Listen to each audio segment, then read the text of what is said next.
Si Jesus, ang bugtong na anak ng Diyos, ay dumating sa mundo upang ipakita ang kagandahang loob at pagmamahal ng Diyos sa sangkatauhan. Siya ay naging tao katulad natin upang tuparin ang misyon na iligtas tayo mula sa kasalanan at dalhin tayo sa pakikipag-ugnayan sa Diyos Ama. Ang kanyang pagkatao at pagka-Diyos ay nagsasama upang tuparin ang plano ng kaligtasan na inihanda ng Diyos mula pa sa simula ng panahon. Sa lahat ng ito, ang pag-ibig ng Diyos ang nagpapagalaw sa lahat ng mga ginawa at patuloy na ginagawa ni Jesus para sa atin. Ang pag-ibig na ito ang dahilan kung bakit si Jesus ay dumating sa mundo, naging tao at nag-alay ng kanyang buhay upang tayo ay maligtas. Si Jesus ang ating tanging tagapagligtas. Narito ang mga mahalagang puntos kung bakit si Jesus ang ating Mesiyas at tagapagligtas.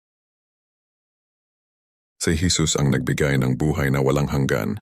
Sa pamamagitan ng pananampalataya kay Jesus, tayo ay binibigyan ng buhay na walang hanggan. Sa John 3:16 sinabi ni Jesus, "Sapagkat kayo na lamang ang pag-ibig ng Diyos sa sanglibutan, na ibinigay niya ang kaniyang bugtong na anak, upang ang sinumang sa kaniya'y sumampalataya ay huwag mapahamak, kundi magkaroon ng buhay na walang hanggan." Ang napangakong ito ng buhay na walang hanggan ay nagbibigay sa atin ng pag-asa at katiyakan na tayo ay magkakaroon ng buhay na walang hanggan sa piling ng Diyos. Kung tayo'y pumanaw sa mundong ito na may pananampalataya kay Jesus, tayo'y diretsong hahantong sa langit at makakapiling ang Ama na walang hanggan. Si Jesus ang Emmanuel. Ang isa sa mga mahalagang aspeto ng pagdating ni Jesus sa mundo ay ang kanyang pagiging Emmanuel. Ang ibig sabihin, ang Diyos ay sumasa atin. Sa Matthew 1:23 sinasabi, "Narito ang dalagay magdadalang tao at manganganak ang isang anak na lalaki, at tatawagin nilang Emmanuel na kung liliwanagin ay sumasa atin ang Diyos." Ito ay nagpapakita na si Jesus, ang anak ng Diyos, ay dumating sa mundo upang makasama natin at ipakita ang presensya ng Diyos sa ating mga buhay. Si Jesus ang tanging tagapagligtas. Ang pangunahing layunin ng pagdating ni Jesus sa mundo ay upang maging ating tagapagligtas. Sa Luke 19:10 sinabi ni Jesus, "Sapagkat naparito ang anak ng tao upang hanapin at iligtas ang nawala." Ang misyon ni Jesus ay malinaw na paghahanap at pagliligtas sa mga naliligaw at nawawala. Kung naniniwala ka na ikaw ay makasalanan at nangangailan ng kaligtasan, hinahanap ka ni Jesus. Itaas mo lang ang iyong kamay at sabihin sa Kanya, "Narito ako, Panginoon, salamat at ako ay iniligtas mo." Si Jesus lamang ang tanging daan patungo sa kaligtasan, ang sakripisyo ni Jesus sa krus. Ang sentral na bahagi ng plano ng kaligtasan. Sa 1 Peter 2:24 sinasabi, "Si Kristo ang umako sa mga kasalanan natin, nang ipako siya sa krus para iwanan na natin ang buhay na makasalanan at mamuhay ng matuwid.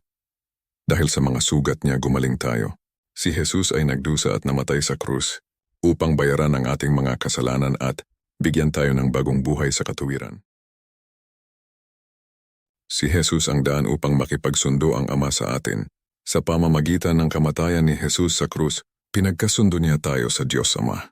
Sa Romans 5:10-11 sinasabi, "Dati ikaw ay tayo ng Diyos, pero ngayon, tinanggap na niya tayong mga kaibigan sa pamamagitan ng pagkamatay ng kanyang anak.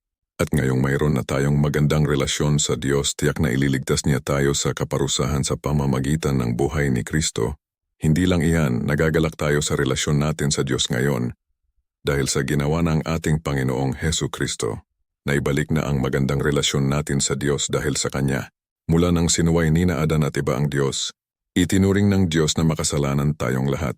Namanan natin ang sinful nature nina Eva at Adan. Ang ating relasyon sa Ama na sana ay puspos ng kadakilaan at kasiyahan ay nabuwag.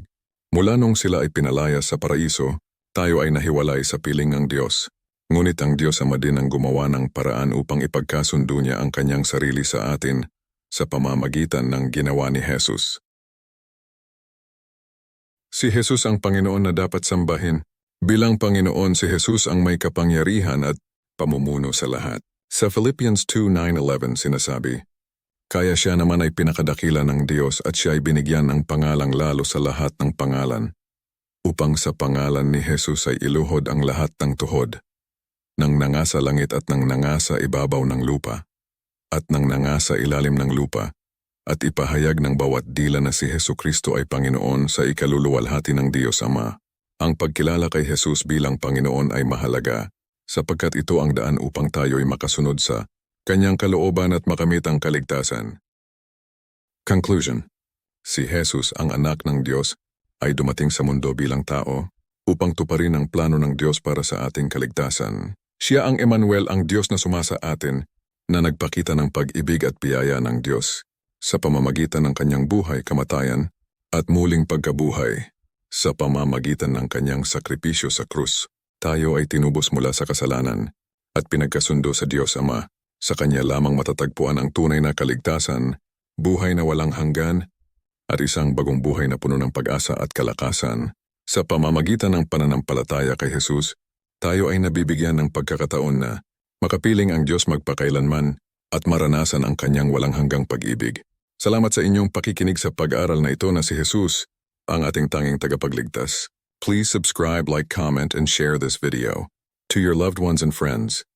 Together, let us spread the good news about Jesus, who is the way, the truth, and the life. No one comes to the Father except through him. John 14:6. Abangan ninyo ang marami pa nating tatalakayin sa Alam Ba Ninyo video series. God bless you all abundantly.